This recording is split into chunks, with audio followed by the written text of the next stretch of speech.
Good afternoon, everyone. In the name of God, the Compassionate, the Merciful.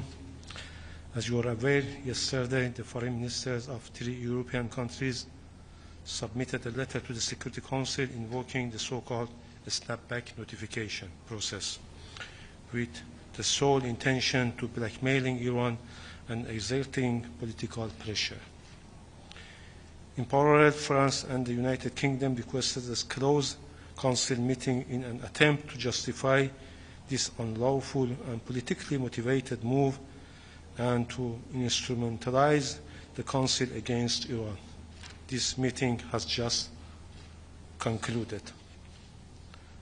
Prior to the meeting, representatives of the E3 appeared here, and while ignoring their own failures and significant non-compliance with the JCPOA and Resolution 2231, repeated baseless allegations. It was yet another desperate and cynical effort to distort realities on the ground and to legitimize their politically derived action. In this context, I wish to make a brief statement on Iran's position. Iran categorically rejects and condemns the unlawful notification by France, Germany, and the United Kingdom. This action sidesteps the JCPOA dispute resolution mechanism. It is an illegal attempt to bring back terminated resolution. It violates Resolution 2231. The E3 have no legal or moral standing to use the so-called snapback. Their notification is null and void. The JCPOA dispute resolution mechanism is a step-by-step process. It was designed to prevent abuse by parties like E3, who themselves have not respected their obligation. Some Council members, including China and Russia, confirmed that the E3 have not followed the proper procedure. This is a flawed political attempt against Iran. The E3 and the US violated the JCPOA first. They cannot now claim to act in good faith. Iran has consistently communicated to the Security Council, the UN Secretary General, and the EU as JCPOA coordinator the repeated failures and significant non-compliance by the United States and E3 during the past years. This flagrant violation of the JCPOA and Resolution 2231 are fully documented. Iran's remedial steps have been gradual, proportionate, and fully legal.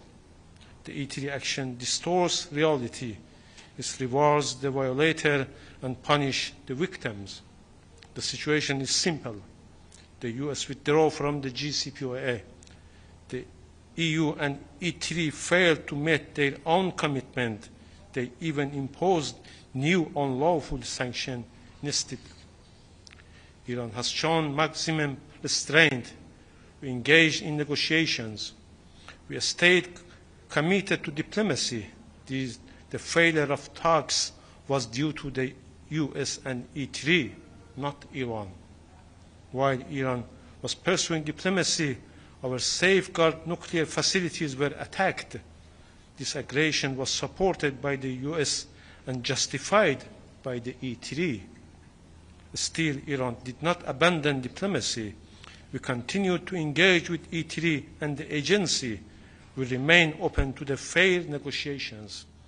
The reckless so-called snapback attempts undermine these efforts. It will be met with decisive and proportionate response.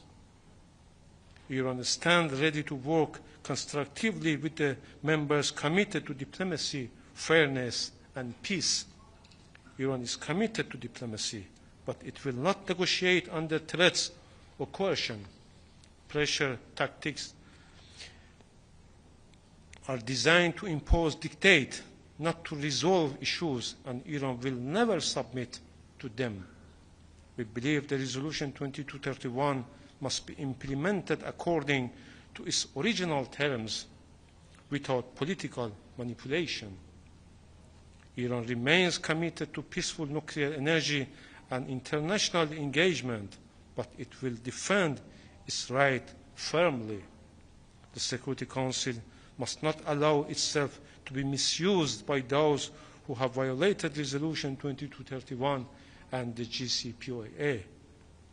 The reckless decision by the E3 undermines Iran's cooperation with the IAEA and constitutes an unnecessary and provocative escalation.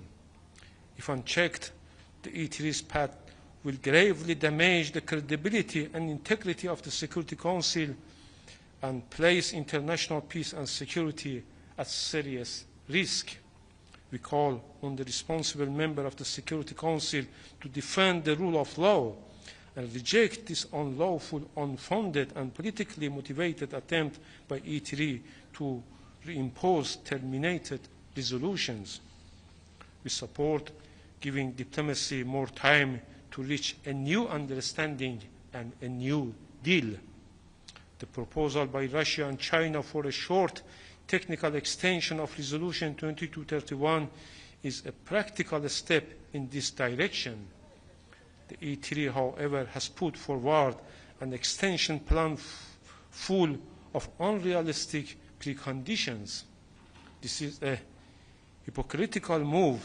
They are demanding conditions that should be the outcome of the negotiations, not the starting point, and they know these demands cannot be met. If they are truly sincere, they should stop this double game and support a short-time, unconditional technical extension of Resolution 2231. It is now the responsibility of the Security Council to decide on this matter. I thank you very much for your kind attention. Thank you.